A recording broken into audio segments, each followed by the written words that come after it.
Velkommen tilbage til EM-studiet. Vi skal nu se nærmere på stillingen i gruppe A efter anden spillerunde. Tyskland topper gruppen med 7 point efter en imponerende målscore på 6-2. De har dermed fået en drømmestart på kvalifikationen.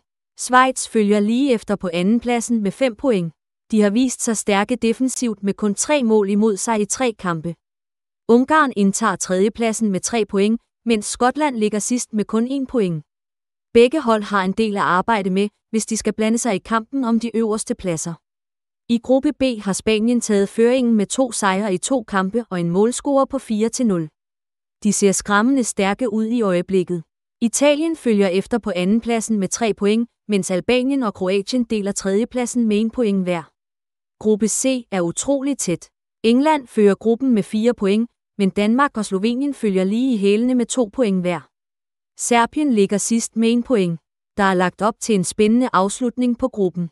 I gruppe D deler Holland og Frankrig førstepladsen med 4 point hver.